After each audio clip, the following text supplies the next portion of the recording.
Hey there everyone, it's me, Movie Master. As promised, we're talking today about video store memories. So, what is video store memories? I wanted to do this video for a while.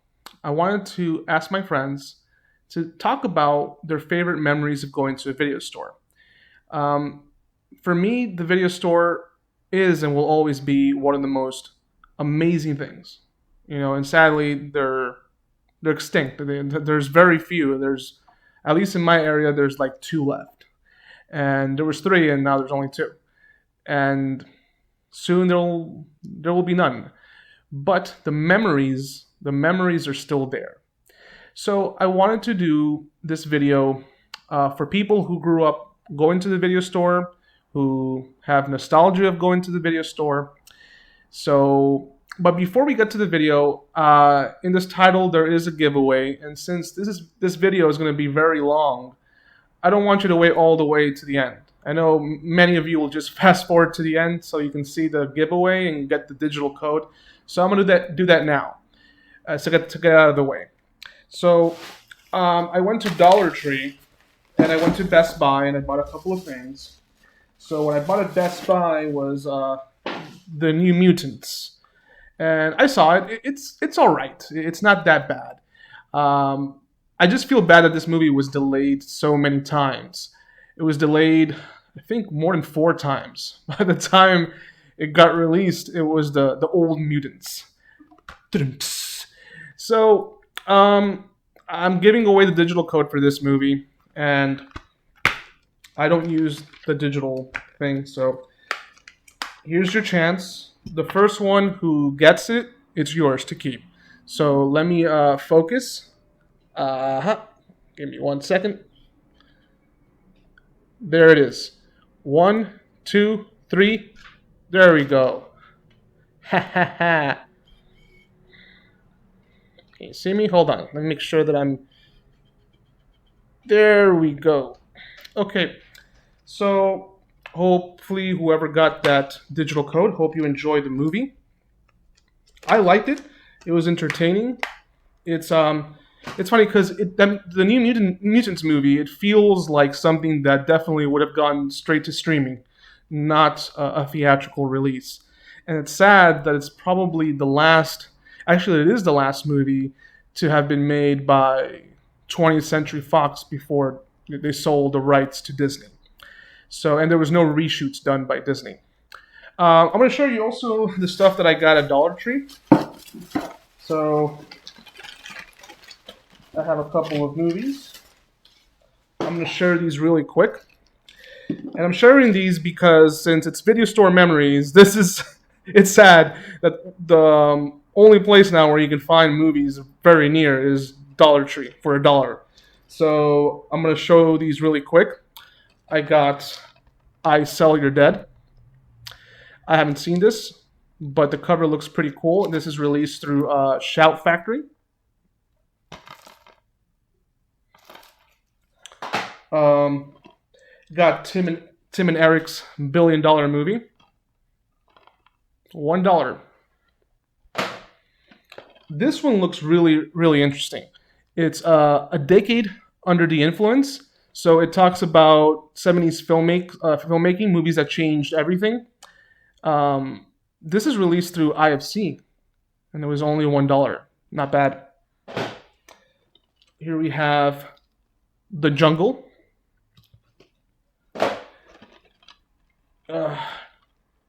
Shortwave. And Asher with Ron Perlman.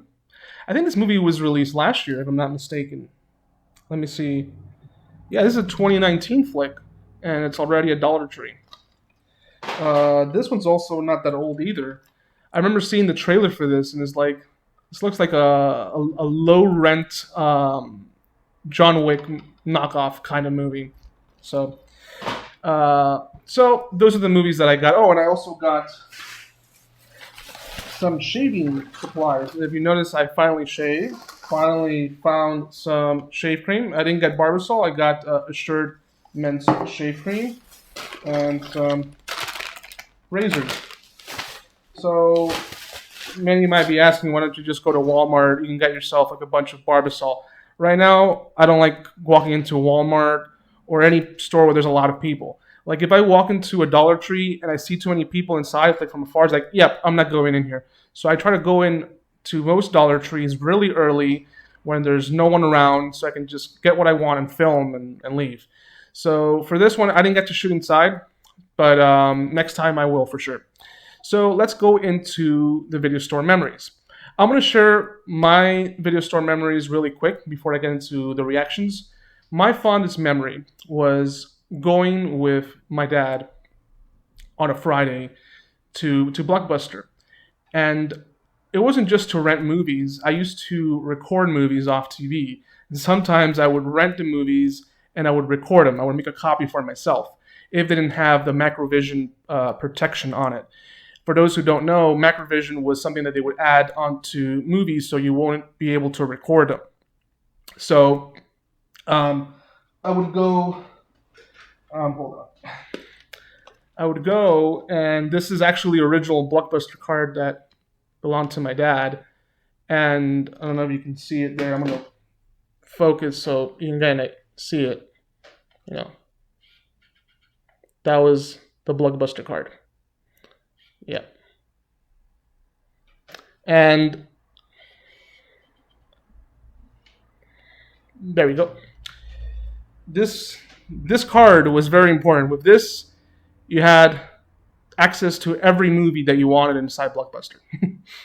And every time that I would see my dad pull out this card, like, okay, we're going to Blockbuster. This is amazing. So, and inside Blockbuster, not many people remember this. You could also buy blank tapes. And I have still quite a bit of these lying around. I used to tape a lot of movies from TV, from HBO, from Cinemax. Whenever we would get the promo package, they would give us like promos once in a blue moon, and I would take advantage and record a lot of stuff. And I would also record movies from Blockbuster, the rentals, some of the ones that didn't have the copy protection on them. So that's my fondest memory of going to Blockbuster. So now I'm going to react to friends of mine who were born in different eras, and I'll be telling you their ages or on the ages that they are in right now, so you can get an idea that there's still also young people that remember the video store very well. I'm in my 30s, so I'm a 90s kid, so I remember going as a kid to these stores, to Blockbuster, Hollywood Video, Specs, even like mom and pop shop video rental stores. So the first reaction that I have is from someone who is a year younger than I, and I did see this reaction. I haven't seen all of these. Some of them I have, some of them I haven't. This one I have, and he has a great story to share, very similar to my own. His name is Mikey. We became friends just last year, and he's really into collecting action figures. And he collects like the figures like Arnold Schwarzenegger, the 6-inch models. Like he has so many different versions of like different action figures from different movies, like whether it be Marvel, DC, and it's an amazing collection. He also has a really cool VHS tape collection. I envy some of the stuff that he has because I don't own them, and he has them in really good pristine condition. So we're going to go into the reactions right now. So what I can say about going to the video store when I was a kid with my dad, the greatest part about it, was like, oh man, what are we going to watch this week, or what's new coming out, and running as soon as I got there to the new release wall, looking at all the pictures, looking at all the, the great things that they had to offer. And I was always excited to see what horror movie am I going to watch next, and I was only like 5 at the time. And I loved being able to rent a video game and try it out for a week. And if I didn't like it, then I didn't have to waste like $60 on it. You know what I mean? So things like that were, to me, always amazing about a video rental store. The smell, it was always an adventure. Let's get in the car and go. So I miss it. And then when Movie Stop was still around, that was great too. Kind of had the same atmosphere, the same feel. And then when that went away, there's not really anything really anymore like that. I mean, streaming and Netflix and all that is cool, but it's not the same, It's not the same as being able to go physically there and being able to actually, feel that emotion of happiness, you know. So yeah, that's something that I really miss. That was a great story. I also remember briefly renting games, mostly Nintendo 64 games. I never had the system. I had a friend who had the system, and I remember we rented. It was a terrible video game. It was the Superman video game, one of the worst games for a Nintendo 64. And I also miss the smell. Like it sounds crazy, but there is a specific smell when you go into a Blockbuster. And I actually would love to visit the last Blockbuster store. They're actually going to do a documentary on it, and I would love to go. If there's ever a chance, once this whole COVID thing passes, that to actually go inside the last Blockbuster, that'd be a great time travel experience. So, yeah, it was an adventure. You know, now people take it for granted because you can watch anything you want at a click of a button going on the streaming service. You can watch anything. But there's something missing. And I remember hearing this audio clip from, it was an interview with Quentin Tarantino, where he explained that what's missing is commitment. We don't commit to what we watch. We kind of watch it. We browse through Netflix or Disney Plus, Hulu, whatever, and you click it and you kind of watch a little bit and then whatever. With rentals, you rented the movie, you rented 3 movies, maybe you didn't watch the 3rd movie, but those first 2 movies that were new releases, you had to watch them because they were due back the next day or 2 days. So that's something that's missing. So I agree, it was an adventure. So thank you, Mikey, for your video clip. I agree 100%. There's something definitely missing, and I really feel that our generation, those who grew up going, appreciated that much more. So that was Mikey. Next one up is actually not a video clip, it's an audio clip. I haven't heard this one. This is a friend of mine. His name is Jonas. He went to high school with me, and we became very close about 2 years ago. And he's also really into movies. He has a physical media collection. It's small, but whenever we talk, it's usually about movies. And it's crazy because we have similar tastes when it comes to action movies, horror movies, and whatnot. And we both have a love-hate thing for Steven Seagal. So I haven't heard this one, so I don't know what he's going to say. So here we go. This is an audio clip. It's not video.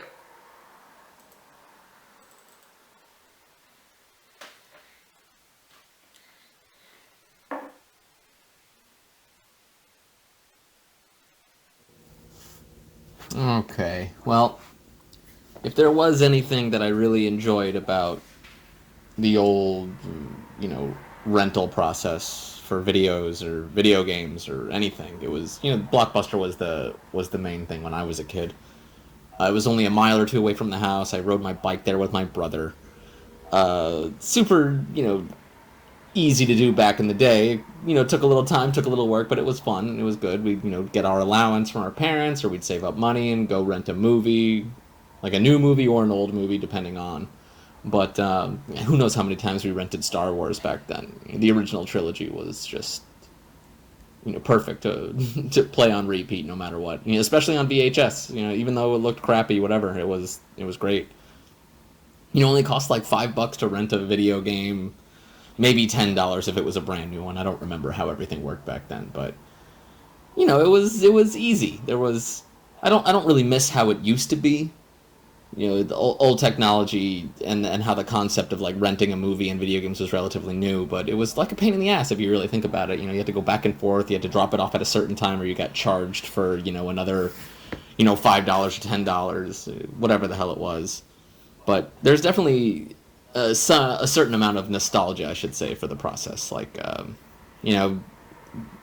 living at home, getting money from my parents, riding my bike over there, grabbing candy or popcorn, getting home, before it was dark, and then my parents would like go out and hang with their friends or something, and me and my brother were just, staying home watching some movie, a classic, a new one, or playing a video game, whatever it was. Who knows how many times we rented Mortal Kombat.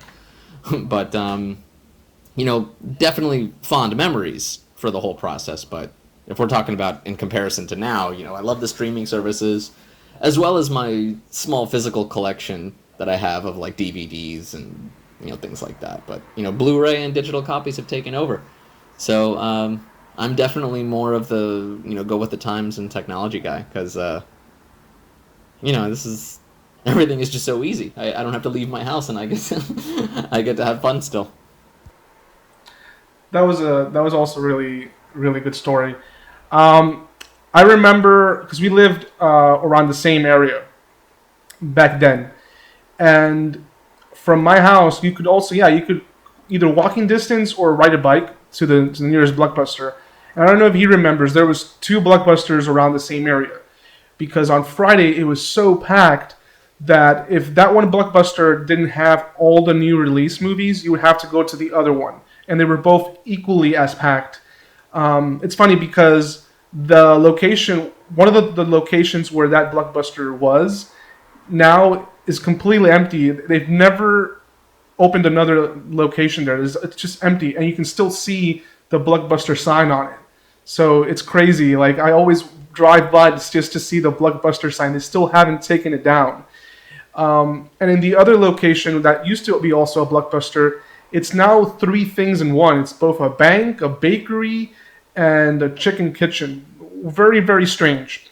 But as to what he was saying, when you come to think of it, there is a convenience now. Now you can watch whatever you want, like I said, and that's how technology is going. Like, one can't deny that you can't stay in the past.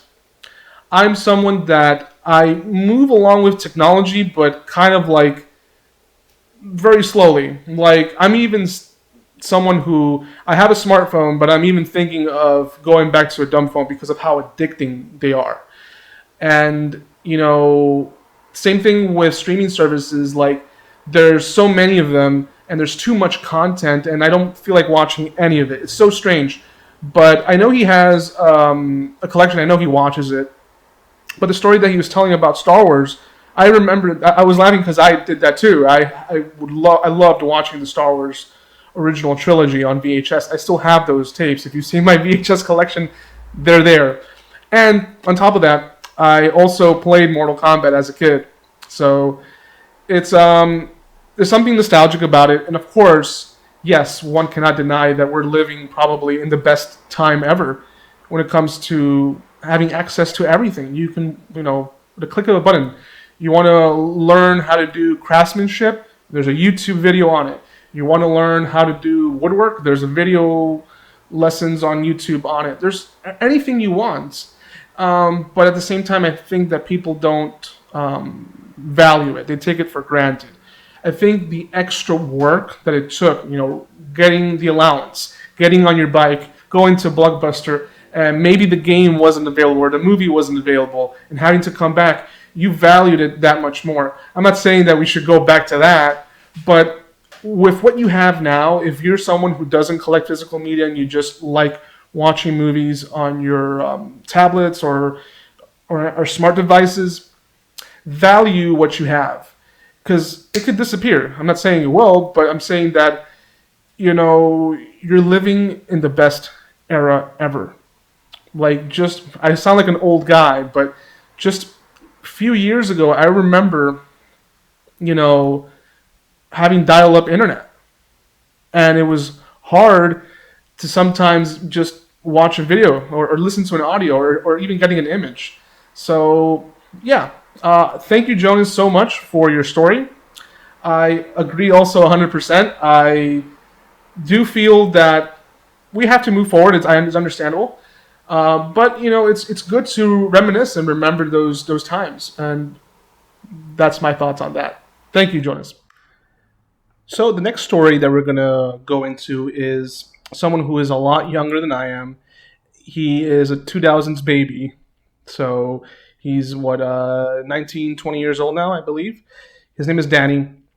He went to film school with me, and he is such a creative kid. Like, he knows so much when it comes to telling a story, and I can't wait to work with him again once all of this passes, once all COVID passes. And he sent me a video, and I haven't seen it yet, so I don't know what he's going to say. but I'm super excited to hear it. So let's go into Danny. So, what are my memories of renting videos as a kid? I'm a 2000s baby, born in '98, but I actually remember the local Blockbuster. I've lived in the same city all my life, and I vividly remember the sights, the smells, the layout, the drop box in the front of the storefront. And it's kind of been sad over the years to see so many different kinds of businesses, you know, call that storefront home. And just thinking about, that used to be a Blockbuster.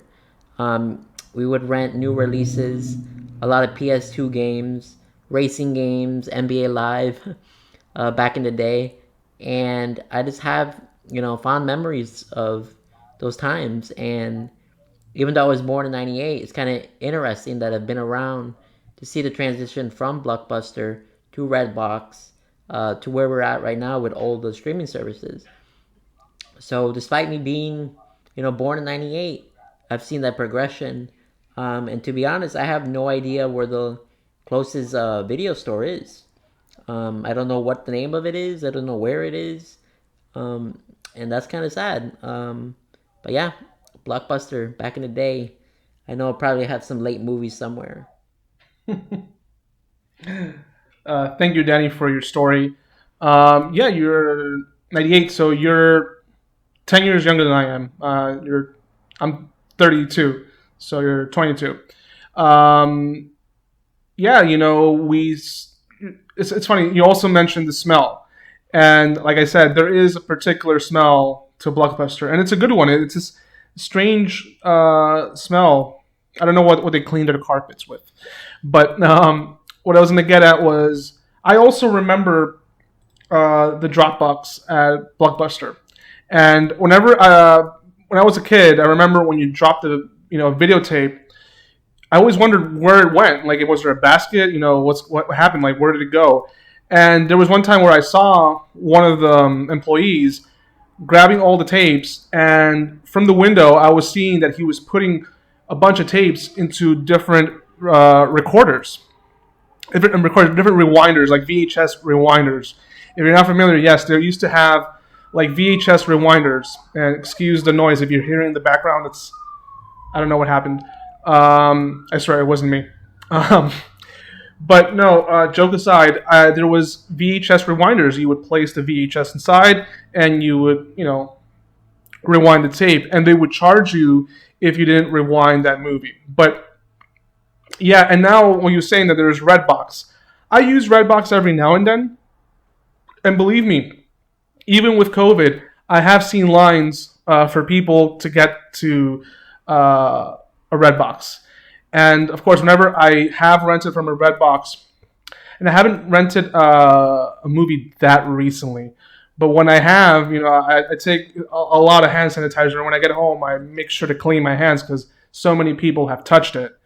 So, and the thing with the Redbox is that it's super inexpensive. It's still cheaper than renting a movie digitally on Google Play or Amazon Prime, whatever service that you use to rent your movies. It's still cheaper.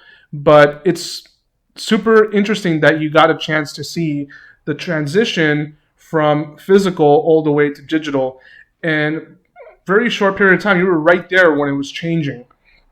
I didn't rent many video games. I was never that much into gaming. Like the last system that I played, this is going to sound ridiculous to a lot of people, was PlayStation 2.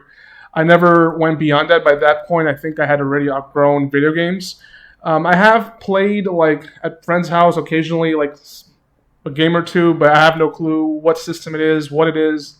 And the last game I played was it was like a Mortal Kombat game, but you could actually look like characters from horror movies, like Freddy or Jason. It's like, this is pretty cool. If this was around when I was a kid, I'd be completely amazed by it. But thank you, Danny, so much for your story.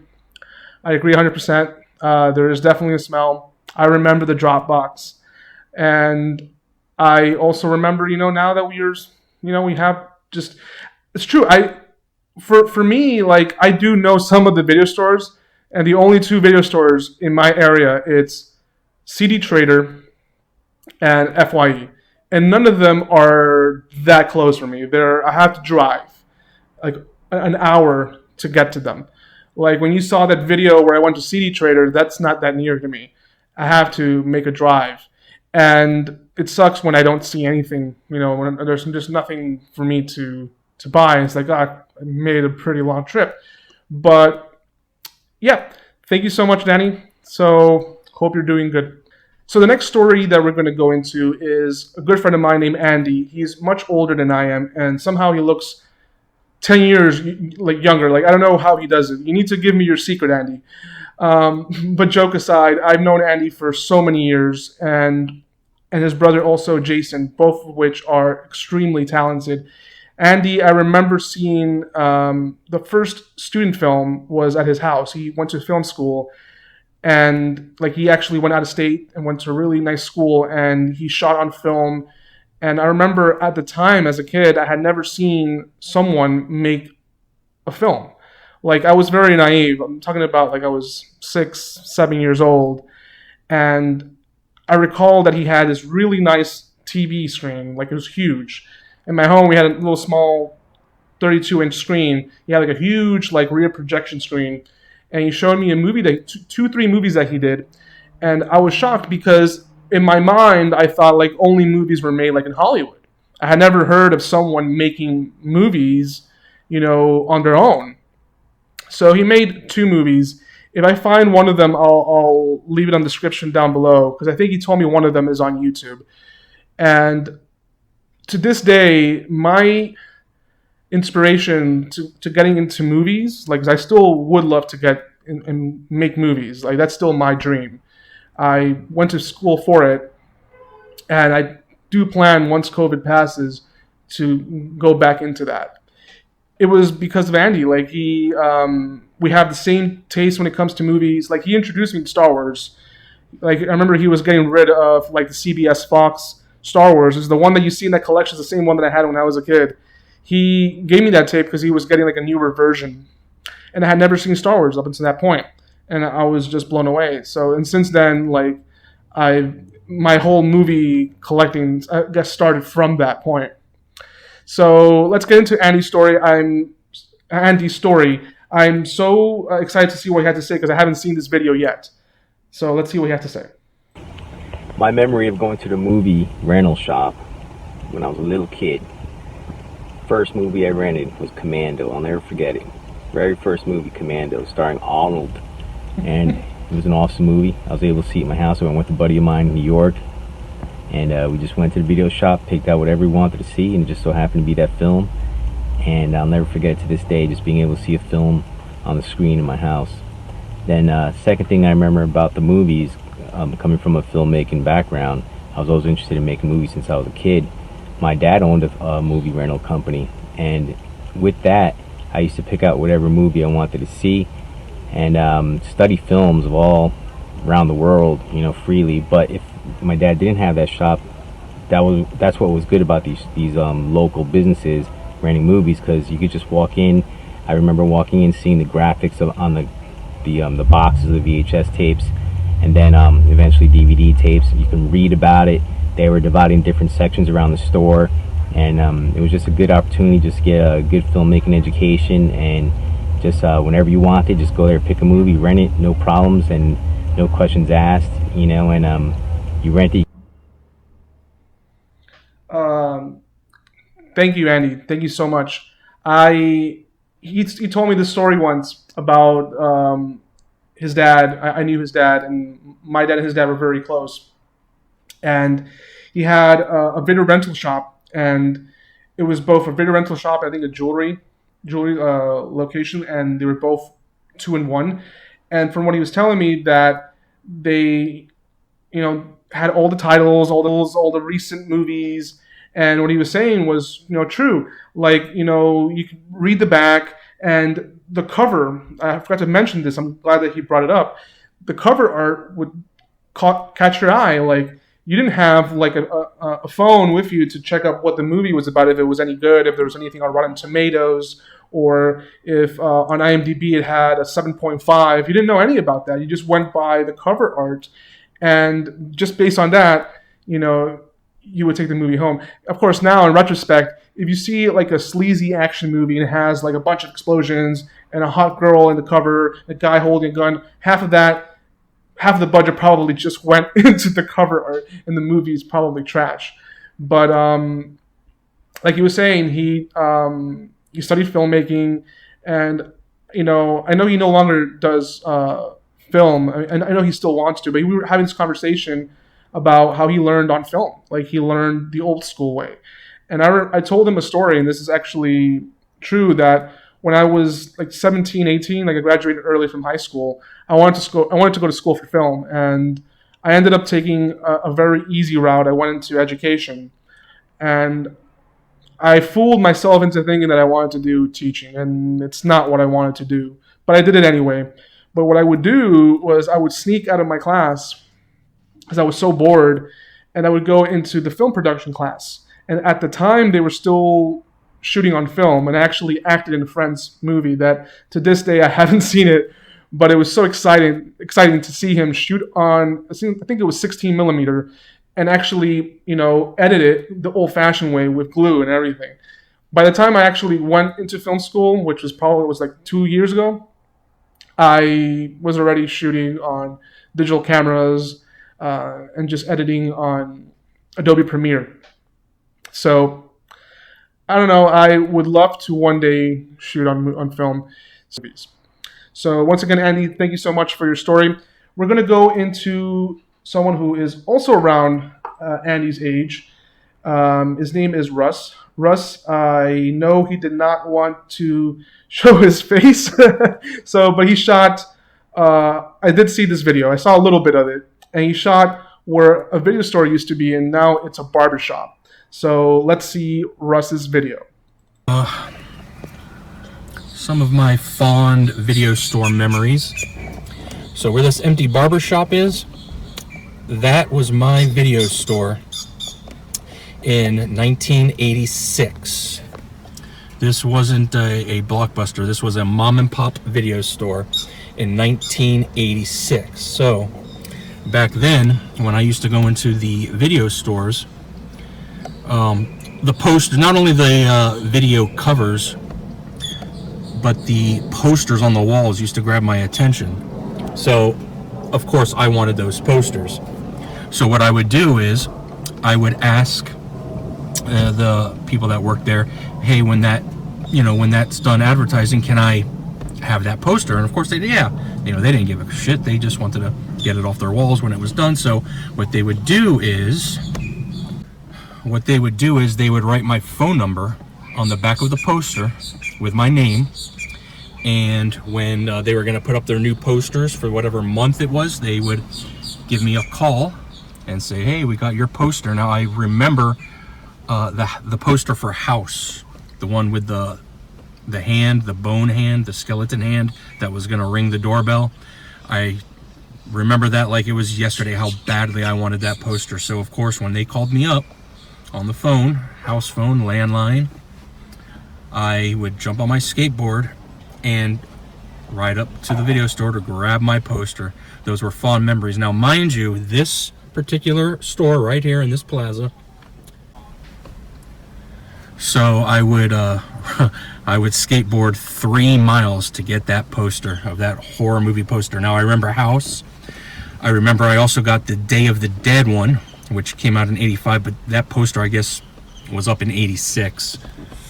But yeah, so that's some of my fond memories of the old video store days. Is not only, looking at and renting all of the horror movies on VHS, but also being able to get some of the ad posters for the video rentals too as well. I'm still into horror. I love it.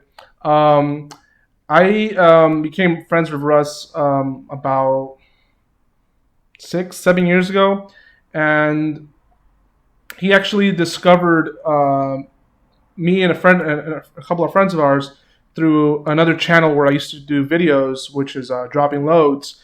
And we've become great friends since.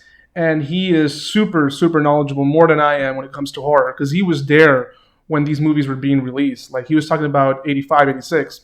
I wasn't even born yet. And he's talking about Day of the Dead and House. Like, I've seen these movies, and of course I saw them much later on. And I also have fond memories of movie posters.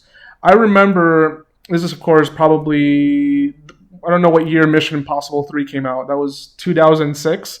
There was this mom and pop shop store that would put up posters and, for the newest movies that were coming out, and they would just throw them away. And I would always ask to see if I can get a movie poster. And there was two people in the store. There was one guy who was very, very mean. Like, he would just not give them to you. And I knew they would throw them away. But the problem was that the back of their garbage can, whatever, disposal, was locked. So you can never get into it. So the other guy, I don't know if they were relatives or whatnot, and he would tell me, hey, look, no problem. Just next time, when we change posters, just give us a call and we'll hold one for you. And they held for me Mission Impossible 3. And I no longer have that poster, but I used to have it up in my old room. So that's crazy. 2.9 miles riding your skateboard to get a movie poster and, to rent a couple of horror movies. And like he said, he's still into horror. He still sends me, like he sent me the other day, he sends me texts all the time with stuff that he buys. And he does it to get me a little jelly, because he gets like all the new Vinegar Syndrome. He even mentioned to me that Milk Creek, is releasing like these Blu-ray steelbooks that look amazing. And he knows that I'm an addict when it comes to buying physical media. So the last time we went up to Tampa to get, we went to like a convention, and there's this video store that I want to go back so badly. It's called Grindhouse, and this place has everything, and I mean everything. Like, all the newest releases, all horror movies in both VHS, DVD, Blu-ray, Laserdisc, they have it all. And the staff there is super friendly. Like, it feels like you're going back in time. And when I went there, I was about to leave with so much stuff. And Russ was telling me, that's the addiction. That's the addiction calling to you, man. You're going to drop there like $400. And I didn't buy anything. I ended up putting everything back because we were staying there for like a weekend, and I knew that we were going to do other stuff. We were going to go eat. We were going to go to a convention. We were going to meet people and whatnot, so I didn't buy anything. But if I do go back, I might pick up something, and I would love to do a video there. If you're ever in Tampa, go to Grindhouse. I know that he goes quite often. I mean, not recently because of COVID, but what he was also mentioning there about the movies that he, like House and Day of the Dead, which are two movies that I really, really like. They have great posters and great cover art that sadly you don't see now. What you do see, which I'm glad, these new boutique labels are making those movies, those releases look like the originals with the new cover arts. And there's, of course, new companies like Shout that make new designs that look like they used to be back in the day. And I love that. I don't like the whole floating heads, very Photoshop thing. I don't like that. I love when they actually put these really hand-drawn, posters for their releases. So, Russ, thank you so much for your story. I always get excited when Russ tells me a story in person about back in the day, because like he was there when all these movies are coming out, and he always posts like all the coolest horror movie events, because he goes to, and sometimes I go, but sometimes, like before COVID, I'm an introvert, so I don't like going out that much. So, really cool guy. So, Russ, thank you so much for your story. Next person up. Let's see. Who do we have next? Next up is Alex. Alex went to high school with me. He's the second person that I would say also influenced me into collecting a lot of movies, because he was one of the... Back when I was in high school, I didn't know that many people who collected physical media. I was not that very lucky. I think there were people, but I just was very, very shy back then. But Alex was someone that I knew who let me borrow like the essentials, like the movies that you have to see. I remember I was in high school and I still hadn't seen Fight Club. I hadn't seen movies like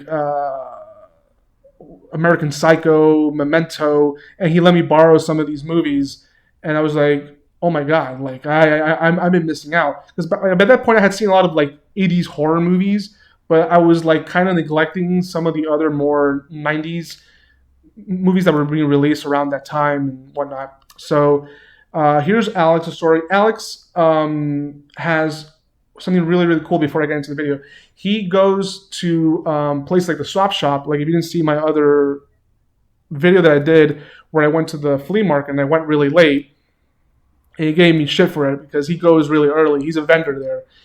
And he finds so much stuff. Like he finds laser discs, VHS, action figures, and he sells a lot of stuff on his Instagram page. And I'm going to leave it on the description down below. Check out his Instagram page. It's called Retroitis, and he's always posting stuff daily. And you can reach him out, and he will give you like a good deal on what it is that you like. And most of the stuff that he adds, like he's a collector himself, so he won't take anything that's in bad condition. Like there's some people who sell stuff online and they'll just sell you stuff that's not in good condition. No, he actually takes care of things and he pays attention to what he's putting up on his page. So we're going to go into his story about video stores. Something a little nostalgic about going into a video store back in the day in the 90s with your dad. Typically it's your father-son time. Mom tends to stay at home, so when you go to the video store, you'll tend to do a pile for you, a pile for your dad, and then a pile for mom, but it usually ends up being a pile for you, a pile for dad, and a pile between you and your dad. So it was like a bonding experience. But one thing I do remember is the smell, that combination of just kind of that carpet and VHS carton chemical smell that just stays with you forever. I really think it's just kind of like a masculine trait thing that a lot of men tend to, gravitate towards and remember, because it's a moment that you have a bonding with your father. You know, it's small, it's minuscule, but it really stays with you till the end of time. And it's something that DVDs don't really have, and it's something that's very particular to VHS. Notice how everyone is saying the smell. The smell is the one thing they remember, and I can't describe it. I really cannot. But like, there's two places where I walk into and I automatically brings back memories. Pizza Hut. Pizza Hut has a particular smell when you go inside. Like if you blindfold me and tell me, okay, we're taking you to a specific pizza shop, and I don't even like Pizza Hut that much anymore. But I remember, like, if you take me inside blindfold, like, yeah, we're in Pizza Hut. Like, are you sure we're not in Little Caesars? No. We're in Pizza Hut. So if you were to blindfold me and take me inside a Blockbuster, I would know that we're inside a Blockbuster just from the smell. But what I was going to say was he mentioned that DVDs don't have the same thing as VHS. Well, I mean, I like both formats, So in that aspect, I probably don't agree. But when it comes to the bonding, I do. I would bond with my dad going to rent a movie, and sometimes people ask me, like, why do you like westerns so much? It's because of my old man. Like, I used to go and rent The Good, the Bad, and the Ugly, Fistful of Dollars, The Outlaw Josie Wales, and it was usually when I went to video stores to rent them out or to the flea market to buy them. And it was funny because he says you would rent one movie for yourself and one for your dad. And for me, like, it was always horror. My dad wasn't really into horror. Certain horror movies, like maybe The Omen, but not stuff like, the gross out ones. It was usually watching like action movies and westerns. So that bonding experience is something that I treasure a lot. And, I automatically go back to those days of going to the video rental store. So Alex, thank you so much. And as I said, check his Instagram page if you're interested in purchasing a lot of retro stuff. He definitely has it. So once again, Alex, thanks. So Who do we have next? So next person up is Carlos. Carlos worked at a Blockbuster, and he worked at the Blockbuster he was there till the end when they closed in 2013. So I met him at a Blockbuster. At the time, I was working for UPS, and whenever I was done with my shift, I would go to Blockbuster to see what was out. And I remember this is probably 2011, 2010 when I met him. And it's funny because we met in a very strange way. I was looking through the titles that they were getting rid of, and there was a time where, I don't know if many people remember this, but Blockbuster used to have their movies in sleeves, like without the actual case, just with sleeves, just the disc alone, and they were selling them. And he came up, it's like, I think he told me, like, are you going to buy them without the case, like, just the sleeve? And I know there's certain collectors who don't like that, when you just buy the disc, you're buying it for the artwork. But I was just looking, and I actually do own a lot of movies that I've purchased at 7-Eleven, Family Dollar, and Blockbuster in the past that are just a disc alone, and it was usually for movies that I wasn't that crazy about. But yeah, I met him at a Blockbuster, and he worked there, and he was there until the last day they closed. And he still to this day owns, like, he still has bags from Blockbuster, keychains, T-shirts, and I'm telling you, he should sell them. Like, I tell him to sell them, but I know he holds on to them because they're nostalgic. And he's recently gotten into Laserdisc. So I haven't seen his story. I'm sure it's going to be great. I'm seeing that he has a Pulp Fiction poster in the background. He's also someone that I know who made a feature film, and I met someone who worked on that feature film who is also gave me one of her stories. But let's go into Carlos and see what he has to say about video stores. Remember when we used to go into a video store to rent a movie on a Friday night? I do. In fact, I miss it. It was the best thing to do over the weekend, was go along the new release wall, see what you may have missed from theaters, and debate whether or not you should get it by consulting with either the employees or the customers who may have seen the movie. And best part, you got to hold the cover art. There was just something about being able to hold on to these babies and looking at it and deciding whether or not you wanted to get it.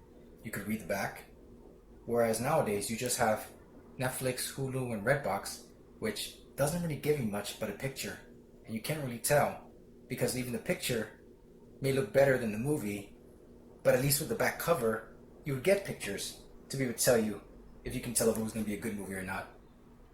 There was just something really unique about that I miss, and I'm sure you guys miss it too. I wish we'd have video stores again, because honestly, with the way things are today, it just doesn't feel the same. Thank you, Carlos. That was a great story, and I love that he's holding Universal Soldier Regeneration. That's actually one of my favorite sequels to a 90s movie, the original Universal Soldier. So what he was saying, that the pictures that you're seeing on Redbox or on your streaming service, it's just there. There's something about holding actually holding a movie in your hand, reading the back, seeing the pictures, and making a decision. You couldn't take 50 movies. That's one thing that I don't understand now, because a lot of people, binge watch shows and binge watch, movies and whatnot. I don't do that, one, because I don't have the time. But even back in the day when I had time, you didn't have the opportunity to do so. You would only take 1 or 2 movies, maybe 3, and you would watch them over the weekend. But there were other things you had going on. Maybe you went to go play soccer, or maybe you went to go ride your bike, or whatever it was. And now, it's just too much accessibility and too much content all at once. But he was saying that he misses it, and I miss it too. I think everyone who grew up during that era has a nostalgic feeling of going to the video store and taking a movie home and seeing it on physical media. And I know for a lot of younger people, it might sound silly and very ridiculous. It's just a bunch of old people complaining about physical media, boo-hoo. But no, it's there's something special to it. And I I'm glad in a way that there's people my age, older, and also younger that you have seen who care about it, who truly do care about it and are keeping it alive. So, Carlos, thank you so much. Carlos is actually working on a documentary, and I'm super excited to see when he's done filming and editing it. So, once again, Carlos, thank you so much for your story. So, next one up is Diana. Diana worked on Carlos's film. He did a film called Last Call, and it was a horror movie that he did. And I loved her performance, and we became close friends. I remember just going on Facebook, and I didn't even know her. I had just seen her film and said, "Hey, loved your performance and whatnot." And we, have bonded since, and we talk almost every day. And she's also into horror movies, and she has great taste in movies. And I asked her, "Hey, I know you don't collect physical media, but I'm pretty sure you have fond memories of going to a video store and collecting, or just renting." And she did. She sent me a video. So I haven't heard all of it. I've heard snippets. So let's see what Diana has to say. So I wanted to share my experience with movies and Video Shack and Blockbuster. I remember when I was little, Blockbuster was like pretty much going out to a restaurant with my family. It was very exciting. It was always a new journey. I always lined up at the new releases to see what was new in stock in the stores. I also would line up to see on their billboard like, oh, this is what's coming next week, or this is what's coming in 2 weeks. So stay tuned for that. I always found that very fun. I also liked the fact that it was a family experience. We'd buy popcorn there, and we'd be together as a family, picking what movies we were going to watch together as a family, and I found that super fun. I always used to collect these box sets of Buffy the Vampire Slayer. I used to collect it for Supernatural as well. I enjoyed Blockbuster a lot, and I feel like that's something that we've lost. I feel that it was an experience that you got to share with more than just yourself. You got to share it with your family. You got to share it with your brother, your cousins, your friends. You'd make a date out of it, like, oh, we're gonna go rent a movie and eat in and have some popcorn and some snacks, and that was always very fun for me. I loved that experience. It was not just how it is today, which everything is available through streaming, and there's really no Blockbusters or anything left. I mean, there are some red boxes, but that's not really the same feel as going through each genre aisle and just looking at all these movies. I remember being very young and just going through, I remember it was the fiction genre, and finding Edward Scissorhands, which was way past my time, but I fell in love with it. I rented it, loved it, ended up collecting it on DVD, still have it till this day. I was a huge collector of a lot of movies. I loved them. I thought they were awesome. They were fantastic. And I was obsessed with always collecting seasons. That's something that I did. But at the time that was very expensive, so I pretty much just stopped doing that. Obviously, due to the fact that everything started coming out on streaming, it wasn't necessary anymore, so you didn't really have to buy collectibles, because collectibles are very extremely expensive, and now you just go on Netflix and they have the whole series there. Like, for example, Supernatural, they have from season 1 to season 15, so there's no real need for me to go and buy the box set because I know it's there. But nevertheless, it was an experience that I truly enjoyed, and I felt it really bonded my family, and I felt that was what really got me into movies. I really genuinely felt that having those Sundays or those Fridays where we went to Blockbuster, it was always, or Video Shack, or anywhere where we could rent a movie, it was an experience that I could never ever get back. And that's what got me into movies so much, because I got to see so many different genres. I got to see so many different movies that I would have never looked at, that even today on Netflix, I probably scroll by them. And just having that much selection back in the day was just so cool, and it was just really a different experience from scrolling on your controller and just trying to look versus walking through the aisles and seeing everything that's new or classics or things of that nature. So it's definitely an experience that I miss. I wish I could get back. And I would love to see, a Blockbuster open in the future, something vintage. But in the meantime, we'll stick with Netflix. It's not that bad. I've actually grown kind of addicted to Netflix. Can't say otherwise. I am a movie lover, so therefore, whatever platform I can get movies on, I'm always gonna go towards. But absolutely, streaming can never replace the adventure of going to Video Shack or Blockbuster for that fact. So there you have it. Thank you so much, Diana. There's so many things that she mentioned there that I relate to. One of them was the Buffy the Vampire Slayer box sets. True story. I remember that if you wanted to own a box set of Buffy the Vampire Slayer, back in the day when it first came out, talking about 2002, 2003, it was $60. It was $60, and they used to have them, at least in Blockbuster, used to have them inside a glass case, all the TV shows. And you had to call one of their representatives to come in and open it, and you could hold it and whatnot, but are you going to buy it? It's like, yeah, I'm thinking about it. Hold on. So if you bought it, of course, they would take it, to the register. You had to go with them. Like, they didn't even trust you because they were so expensive. And it's crazy because now each season of Buffy is probably $10, and sometimes even less.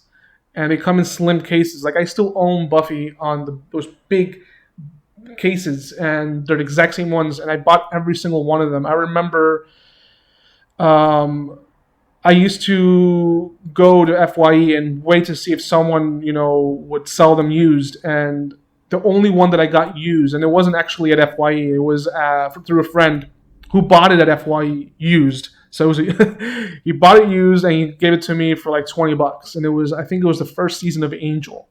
So it took me a while to finish that collection.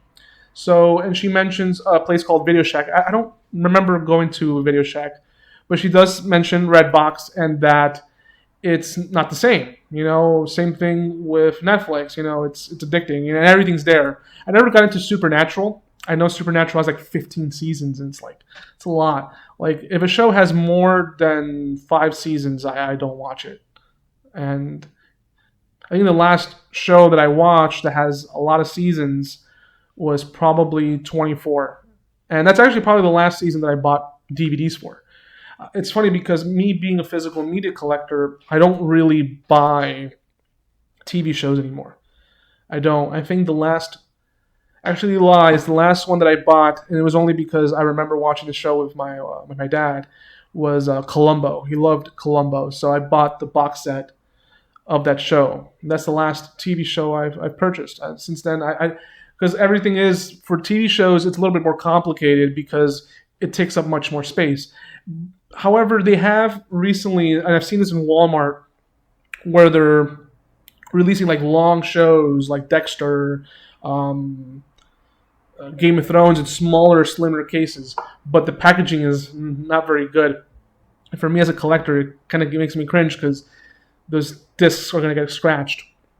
But when it comes to TV shows, I probably don't collect anymore. I don't see myself buying another one. So, but she was also talking about Blockbuster and talking about how she misses that and she wants that back, and I do too. I'm not gonna lie, I do too. I would love to go into a video store and, just travel back. There's something great about that. Like, too bad, Back to the Future is only a movie. You can't really go back in time. So, thank you, Diana, so much. I hope that you continue acting, making movies in the future. So let's see, who do we have next? So we're almost done because this video, like I said, this video is long. So there's one person who didn't send me their video, and I was really excited to see his story. But I'll tell the story really quickly. And I actually interviewed him.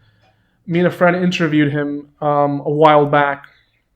His name is Tim, and he had a video store called Retro Video, and I love this store so much. You're gonna see some footage right now of Retro Video, and that bald guy that you see there, yeah, that's me.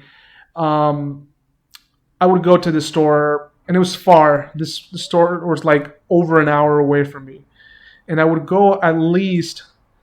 I wasted a lot of gas. I would go at least 3 times a month to Retro Video. And whenever I would go, I would stay there for hours, not just to rent movies and buy movies, but because a lot of people who loved physical media would hang out there. And I met a couple of friends there and there's someone else who didn't get a chance to send me one of their stories, but I know he's busy.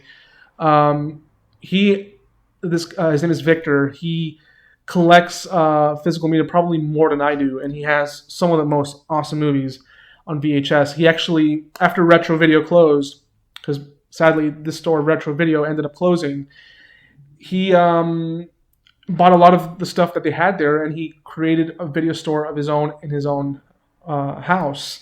He called it the Doom Room Video. And I bought a lot of stuff from him. So a lot of the videotapes that I own, they come from the Doom Room Video. Some of them are from my childhood, but then there's others that are from Retro Video. Whenever I would go there, he had this back room. Sadly, I have no pictures of the back room, but it was just, how can I describe it? It was like long walls of just tapes from every genre at low prices. Because Tim, he acquired a collection from a store that was about an hour away from he was. So that's 2 hours away from me. His store was an hour away from another video store that was closing. And they held videotapes from the 80s at ridiculous prices. They never lowered their prices because apparently I wasn't around for this, but in the early 80s, videotapes were $180, and they kept those prices. So they weren't selling. You know, they were just there for rentals, but they weren't selling. So they gave up and they sold for really dirt cheap their whole collection to Retro Video. And of course, when that huge truck, he told me the story of this huge truck that came in and he started loading all those tapes, there was so much stuff that I still have. And Tim's so cool because I talk to him all the time on the phone, and I always ask him, like, is there a chance you'll ever, open another video store? And he says, no. I mean, if I won the lottery, maybe. But he lives now in Michigan, and he has video stores there. And every now and then he will send me something, and it's a surprise, like it's usually a cool horror movie, Blu-ray or DVD. So sadly, Tim couldn't send me the video, but I will leave you pictures, that you already saw right now of how the video store was. And same thing with Victor. He collects a lot of stuff, and I think he is still collecting. He's still selling VHS tapes. He also moved to Michigan because that's where he's originally from, and he also is a musician, and he's extremely talented. I hope for nothing for the best for Victor. So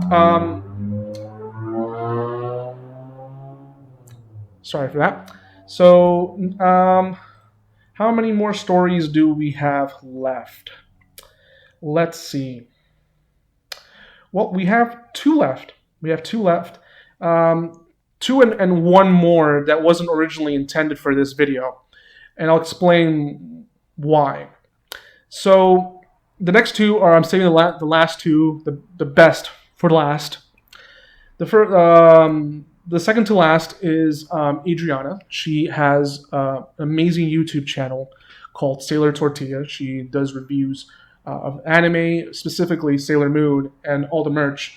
One of the videos that I saw recently of hers was really, really cool.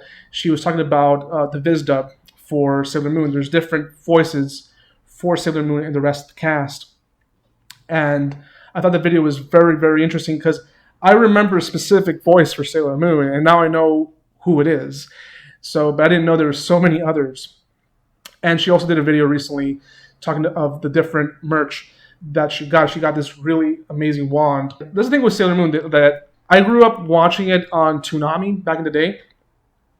I wasn't super into it. I was more into Dragon Ball Z and Reboot. I don't know if anybody remembers Reboot, but I was really into that show. But with Sailor Moon, I would watch it on Toonami. I remember seeing the movie Sailor Moon R, and I don't know if I saw the other one, Sailor Moon S, I think it was called. I don't think I saw that one, but I did see Sailor Moon R. But I was also in her. I appeared in one of her videos many years ago, and thank you so much for having me on that video. It was cool because it was a couple of other of our friends, reacting to Sailor Moon, and some of us grew up with it, others didn't, and some of us still watch it. So with her channel now, she still, collects different things for Sailor Moon. And what's interesting is that unlike other, lines of anime, Sailor Moon is the only one where, at least from my understanding, has so much amazing merchandise. And you can find like these small chibi little figures. You can find replicas of like knockoffs of that one that sometimes look better and sometimes look worse. And from what she was explaining to me was that it's only been a few years that the licensing has allowed to see so much merchandise. Before it was only a certain amount of things, and now there's so much.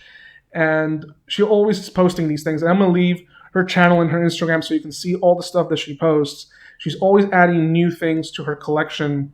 And I think it's probably one of the best Sailor Moon collections I've ever seen. It's always changing. It's always evolving. So, but I haven't seen her video, so I don't know what... I saw probably the first 5 seconds of it, but I haven't seen the whole thing. So I want to see what she has to say. I know that she collects some physical media, but it's mostly like anime. She doesn't collect, movies. I know that she has a couple probably that I've given her in the past, but she's more into streaming, and watching stuff digitally. But I know that she grew up watching stuff on physical media, so I'm really interested to see what she has to say. Video stores. Oh man, video stores in the 90s it was like a whole social thing. I remember going to Blockbuster on Fridays, choosing what movie you're gonna watch all weekend. Super cool. But like video stores where you could buy videos were especially really special to me because I like anime. And at the time, anime was not like it is now. It wasn't mainstream. So you had to kind of just browse your local Suncoast video and, just go by the cover and see like what's good. And I think in the 90s, if it wasn't for Suncoast Video, I would have never found a bunch of the TV shows that I like now. It felt really special, like there's some movies that you could only find at Suncoast. They weren't at Walmart. They weren't at Target. You had to go to the specialty video stores to get what you liked. And Scooby's laying down. Okay. Thought number 2. There's also comic shops. They used to sell videos back in the day, especially like bootlegged, subtitled stuff. There was a comic shop in North Miami. It doesn't exist anymore. And the guy that owned that place was such a bro. Like, I'm just like a 12-year-old teenage kid. And, he knew I liked Sailor Moon, whatever. And he would actually, like, for free say, like, oh, take this video of Cardcaptor Sakura home. And, like, that's a great show. And, of course, I'd come back and I'd buy the rest. It's like drugs. Collecting movies and anime is just like drugs. But, like, what a cool dude, like... telling a teenager what show is actually good. It wasn't like the internet was a very safe place to begin with. We were like suffering with like GeoCities and Angel Fire and all those great nostalgic websites. But man, nothing beats a video store for finding your favorite new show, your favorite new movie. They also had merch like nobody else had, like t-shirts. It was a different time. It was like, you think Amazon has everything? That's how it felt like going to Suncoast Video back in the day. And then you had my comic book shop bros. So thank you so much, Adriana, for your story. I didn't have Suncoast here because I know she grew up in another state. we had something else called West Coast Video, and I'm not sure if they were associated. They were, but I remember West Coast Video had almost everything that you could not find at Blockbuster, because Blockbuster was like for your mainstream titles. But if you wanted, like a weird ass movie, you would go to West Coast Video. And I remember it closed like in, I don't know, 99, 2000. And now in its place, I think it's a bakery shop. A bakery shop, and next door is like another bakery shop. It's interesting. But no, what she was mentioning about a comic book shop, I'm familiar with the comic book shop that she's talking about in North Miami. It's sadly no longer there. But I know a lot of my friends are nostalgic about this place because a lot of the stuff that they grew up watching, reading, came from that particular store. I went a few times, not too many times as a kid, to this store. I wasn't that much into comics as a kid, believe it or not.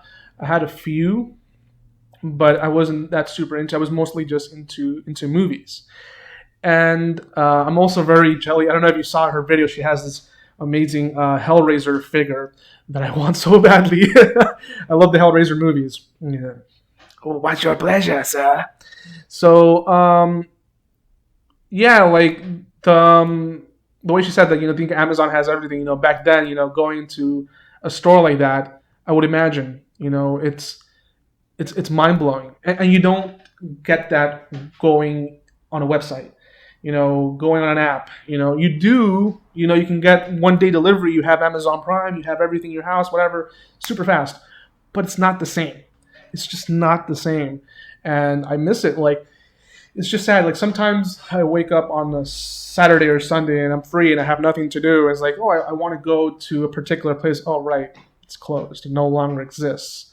Like I did a video last week wanting to go to this place called Undead Video, and it's no longer around because COVID. So it's a shame.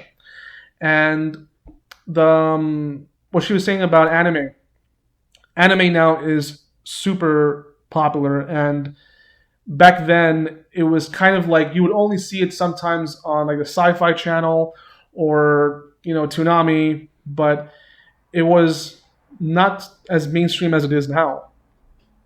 And me and her have had this conversation before. I'm not into anime at all, actually. I've seen a few here and there, and some of the ones that she's recommended to me are actually very good. But the thing is that if you look at the genre of anime from the 90s, like the ones that everyone knows, like Akira, what's the other one that she recommended to me that was also very excellent? There's one that I saw called Jinro, which I really, really love. It's, I think they made it into an adaptation not that long ago. It's like an actual, live action adaptation from the anime. It was really good. And all of them are made between the 90s and early 2000s. Anything that's made recently, it's super like out there. Like it's just not the same. There's something about the classic animation that they did with anime back then that was, hand drawn. And there's this video that I saw a long time ago of seeing how they do the animation for a lot of these anime shows. A lot of work goes into it. I remember she also recommended to me this anime, which is now very popular. And I think now it's on streaming, but for a long time it wasn't because of licensing problems. It's Evangelion. And that one's also very good. Very dark. I never got to finish it, but I am aware of the ending. I have an idea of what happens. And I think I own it. I'm mistaken. I think I own a bootleg of it. So I have to finish that. But Adriana, thank you so much. Like I said, she has an amazing channel talking about Sailor Moon. It will be on the description down below for you to check out. She also has an Instagram page and a Facebook page. I will leave all that down for you to check out. So continue doing the amazing videos that you do. I'm always excited. I always watch them, even though I'm not a Sailor Moon fan. I'm always excited to watch her videos because there's something cool about seeing someone collecting figures. Like I used to collect, and I still have some, I still have some figures like from back in the day, like Terminator. I have a lot of like figures from The Simpsons and whatnot. And at one point, I even collected the James Bond like replicas from Sideshow Toys. I believe that was the company that released them. So it's cool just seeing someone collect something that's physical. It's actually the last thing you can still collect that's not digital. And yeah, so thank you once again, Adriana. Thank you so much for your story. And now we're gonna go into the last one. This is my buddy Cristian. We do videos together on the channel Dumbed Down. I've been recommending Dumbed Down for a while. On the description down below, for you to check out those videos. We haven't done a video in a little while. There will be coming up. We'll be having videos sometime soon. So it's me and him doing videos, different reviews for movies. Like we break down movies, explain pretty much like in a very funny way what they're about. So his videos, very professional. Like I already saw this one, and it blew me away. So I left it for last because I thought it was like, whoa, this is, this is like the cream of the crop. So, but I want to watch it again, and so here we go, Cristian. I'm gonna react to your video store memories story. Imagine the perfect video store. It would have a great selection, right? Right, over 10,000 videos. Growing up in the 90s and early 2000s, video stores were our main resource for movies. Now there's an incredible amount of different streaming platforms which have essentially rendered the video store obsolete. However, when I was growing up, there were limited ways to watch the movies that we wanted to watch. Either searching through the TV guide at the supermarket while shopping with our parents because they never wanted to spend the money for a TV guide, or heading down to the video store. I wasn't old enough at the time, so I had to drag my parents with me every time I wanted to rent something. Eventually, the employees at my local Blockbuster remembered me and would let me rent without my parents being present. I have countless memories of browsing through the store for hours to decide on what movie to rent. My family was never well off, so they just gave me money for one rental a week. I would always fall for those amazing VHS covers. The covers were oftentimes better than the movies themselves. Plenty of times I would search and eventually be in a rush to pick something that I would end up making a rush decision, and I would kick myself for not picking the other title. But there was always next week. I remember one particular time. It was a few months after arriving in this country from Argentina, so my English was not good at all. I remember I wanted to rent a war movie for some reason, and after searching for some time, I was sure of my decision. I rushed home to watch my pick for the week, only to discover that I had accidentally rented a World War II documentary. Imagine the disappointment in the face of an 11-year-old boy that just wanted to rent a war movie, something along the lines of like Rambo 2, but instead went home with a black and white documentary about the Holocaust. And now I had to wait an entire week for another rental. However, I don't remember many disappointments. Most of the time I was happy to just rent anything. Video stores helped me discover many of the movies that I still enjoy to this day. I remember discovering Godzilla movies, horror movies, the Shaw Brothers kung fu flicks, and so much more. The possibilities were endless. Without the internet to help mold our taste in movies, the video store was our internet. Even in high school, a few friends and I would head up the video store every Friday to search through the foreign release walls, just to rent something that we knew none of our classmates would have ever watched. Typical edgy early 2000s kids. Today, sadly, the video store is no longer present in society, but the memories will last forever. Maybe that's why I still collect physical media to this day, to sort of have my own miniature video store. Video stores shaped my generation. I feel a bit sad for younger generations that don't get to experience them. But hey, they have a lot more things that I wasn't able to experience at a young age. Video stores will forever live rent-free in my heart. Wow. I had already seen this, but it hit me in the heart. It hit me in the heart because I agree with everything he says. Cristian is probably my best friend. We have the same taste in movies. Every time we hang out, all we talk is movies. That's all we talk about. Occasionally something will slip in, but that's not related to movies. But it's just That's all we talk about. And anytime we hang out, we go to video stores or we go hunting. Like even when we have traveled in the past, as with a group of friends, where we go to is to see if there's any video store that's open or any thrift shop to see if we can find something that we don't own.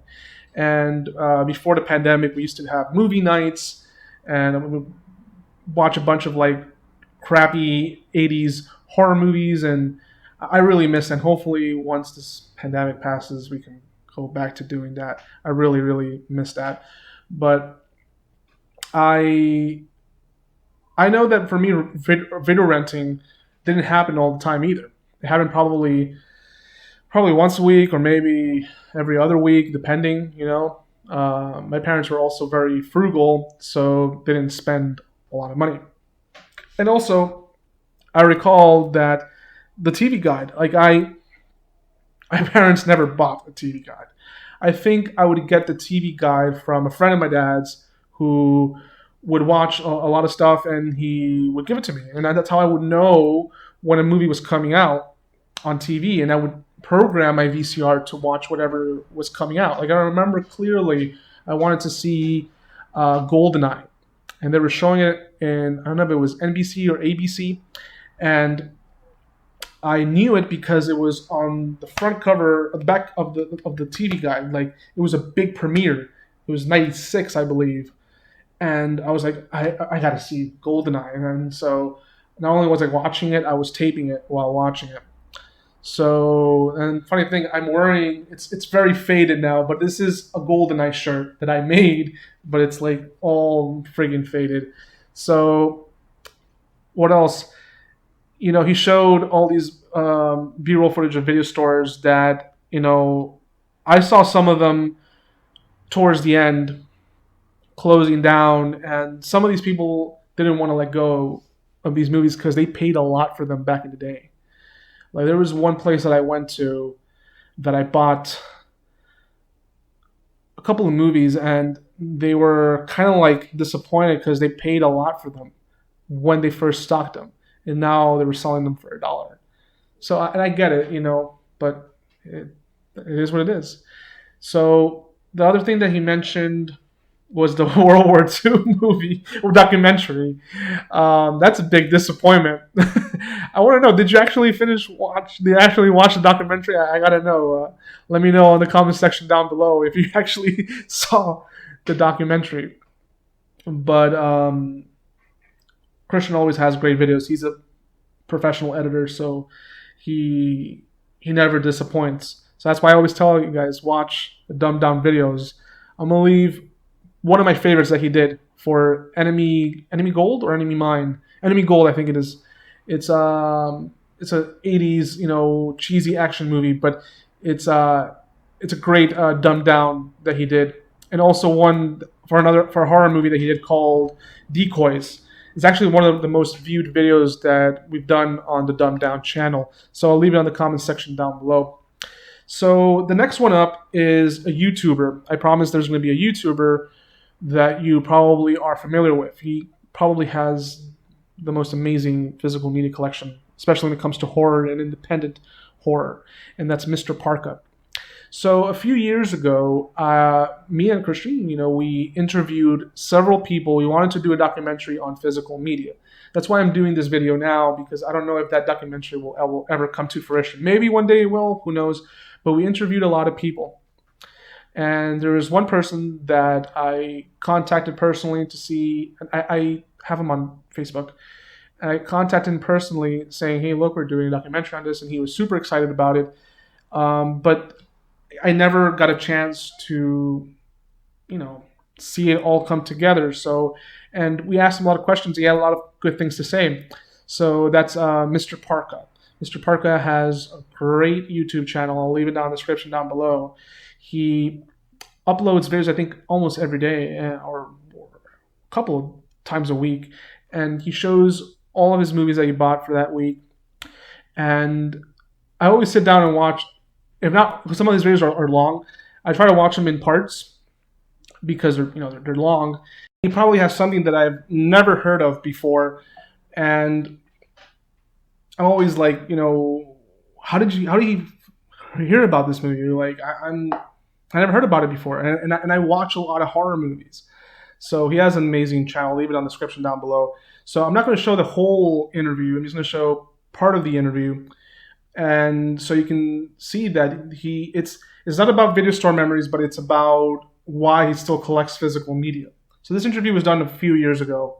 So I wanted to leave it here because he's definitely someone who I would love to interview again sometime in the future. But I want to leave it here, and hopefully you guys enjoyed this story as well.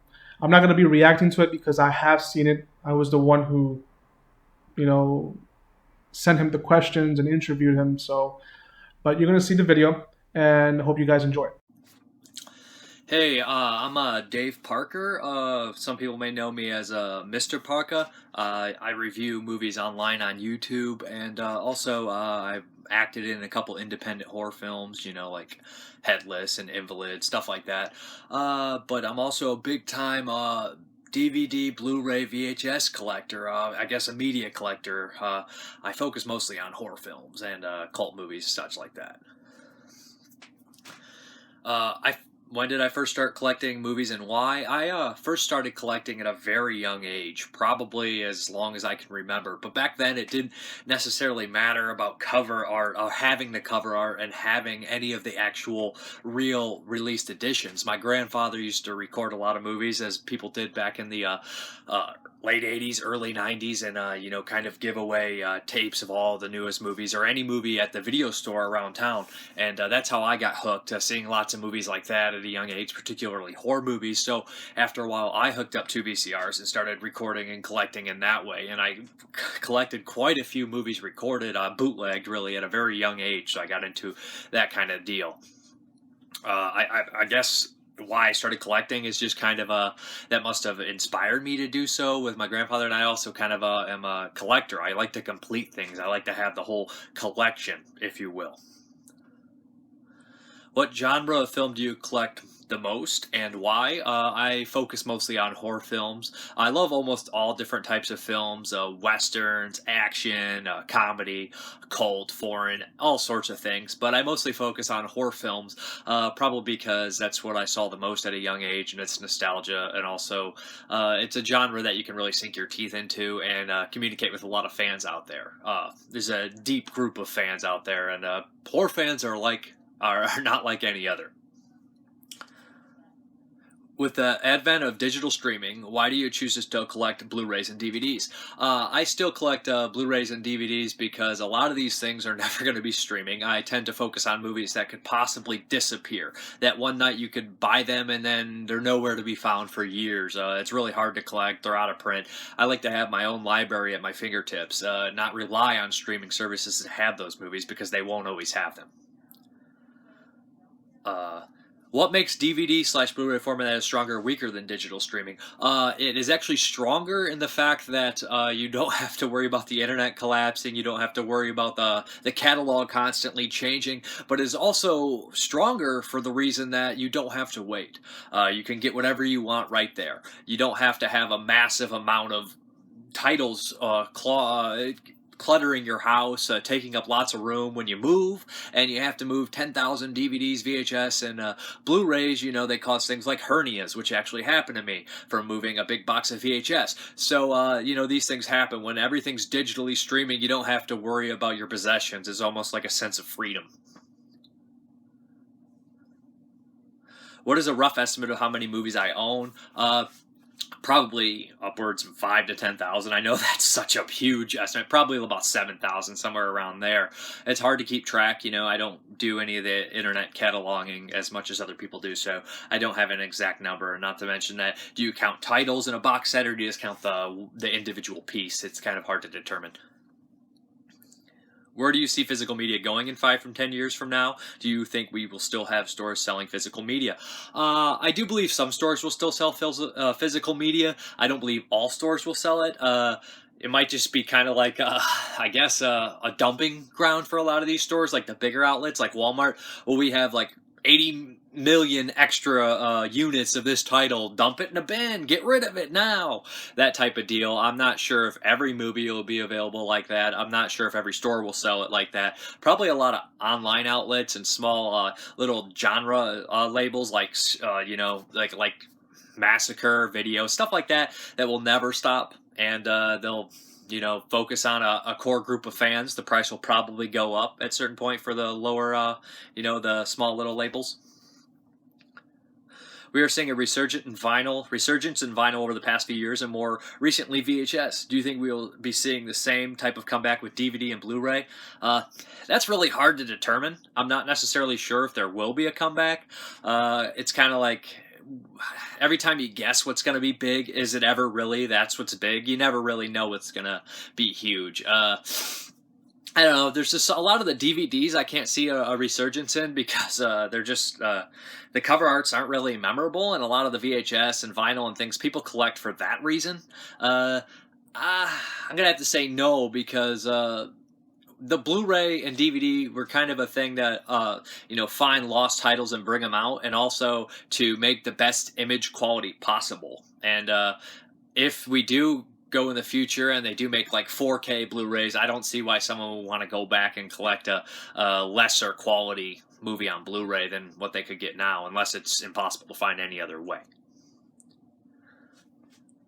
Why do you think digital streaming and downloading has become a more acceptable and mainstream choice, being that more content can be found via physical media? I think that digital streaming and downloading has become, an acceptable means to watch because it is very, very convenient, like I said. It also limits your choices if you have a huge collection like this, and sometimes they'll just keep playing all day. If you really aren't, pinpointing what you want to watch, they will nonstop play movies all day. You don't have to do anything. And a lot of times people aren't as passionate about film as other people, so whatever they're playing, they will watch. They do not care what comes on.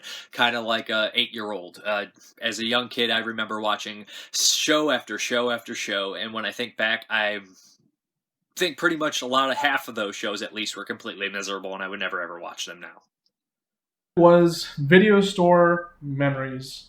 I hope you guys enjoyed it. I don't know if anybody made it to the end of this video. I have no clue. If you did, congratulations. You've made it to the longest YouTube video in history. No, I'm kidding. I'm pretty sure there's hundreds of videos. I think there's a video called The Cure to Insomnia or something like that. It's like the longest video on YouTube. And I think I probably have watched it one time or another to fall asleep. Anyway, it's not the longest YouTube video, but it is probably the longest video that I have ever done and probably will ever do. This is just too long. I don't like doing long videos. If you did watch the whole thing, thank you so much. I hope that this story has hit you in some way, impacted you, if it brought memories of, back in the day, going inside a video store, reminiscing, all those things. And it brings tears to my eye. You don't see it, but inside I am crying because it's an end of an era. And even for someone who is a Luddite like me, is that how you pronounce it? Luddite? A Neanderthal. An analog man. That's a good song. Anyway, I am very analog. I don't like I use technology because I have to, and I know enough to get by, but I'm not really into it. Meaning that, I do what I do and because I have to, but I'm not really crazy of it. I still, in my mind, live a little bit in the past. I like sticking to watching movies on VHS, on DVD, on Blu-ray, on Laserdisc. Most of the time when I watch something on streaming, I watched it and I never come back to it. There's rare occasions where I see something on streaming because there's some good movies on Netflix that I like. Hey, this is a great movie. I want to add it to my collection. Oh, but there's no video store or there's no physical format for it. Thank God for Stinky Tuna. Stinky Tuna, if you're not familiar with it, it's a great website. I'll leave it also on the description down below for you to check out so you can find movies that are on Netflix. They're not official releases, but they do a great job with them.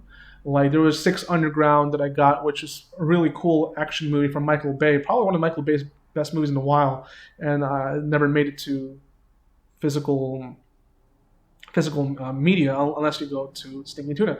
They also have one of the most recent ones that I ordered that I liked was Enola Holmes, which was not originally going to streaming. It was supposed to be released by Warner in theatrical release, but because of COVID, it went to Netflix. So I am rambling now. I'm talking more. I'm making this video longer than it should be. But so I hope you guys, honestly, I hope you guys enjoyed this video. Another thing, like right now I was looking at my analytics and seeing the subscribers. I'm at 1,108. I think that's insane. That's crazy that there's 1,108 people who want to watch my videos. And guys, honestly, thank you so much, because, you know, for me, it means a lot that there's an audience there who feels the way that I do, that loves movies. Whenever I see your comments, I try to respond to every single comment that I get. I'm not always on my phone. I'm kind of, like I said, I'm kind of like a Neanderthal when it comes to technology. Like I use my phone occasionally to watch a few videos, and I'm trying to get better at that because I'm a bit of an addict to YouTube. So I'm trying to like limit my use of it, like watch a few videos that I like, but not get sucked into the algorithm. So, but what I was going to say was I read your comments and I love every single one of them. There's several people who've recently subscribed to the channel, and I read them, and I don't know, I feel this thing that like, I can't believe it, that because there's sometimes, I'm not gonna lie, there's sometimes that I feel a little alone when it comes to collecting. At least there's only like 2 other friends in my area who still collect.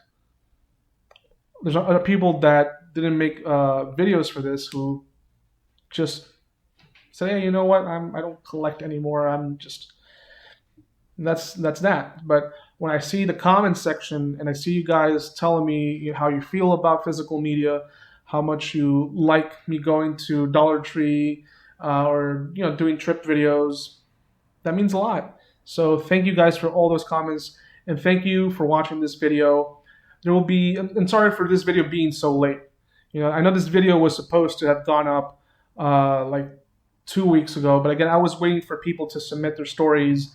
And I understand everyone has a busy schedule, so I understand, that, I get it. I get it. Trust me, I get it. Everyone has a busy schedule, so I'm sorry for it being late. But that was, one reason I had to wait until everyone submitted the stories. And there's some people who didn't get a chance to, but I had to get this video out for you guys. And this video was supposed to have gone up yesterday, Saturday, and today's Sunday. So I'm sorry, guys, but that it went late. I'm trying to be consistent with a schedule, and that's why I'm trying to do videos only once a week, not like videos every day. Eventually, if time permits and I get to see more people subscribing and whatnot, and I will consider doing videos daily or every other day or whatnot. But for now, I just want to do it once a week, and the occasional random trip video. So this is actually the final goodbye. Okay, final goodbye. Thank you guys very much. Everything that I mentioned will be in the description down below. I don't have a social media yet for El Movie Master. There is one on Facebook, but I don't go there. But I'll be leaving you an official one for Instagram sometime soon. I'll be making one so you guys can see. So once again, guys, thank you so much. And I'll be seeing you guys next Friday. All right, guys, take care.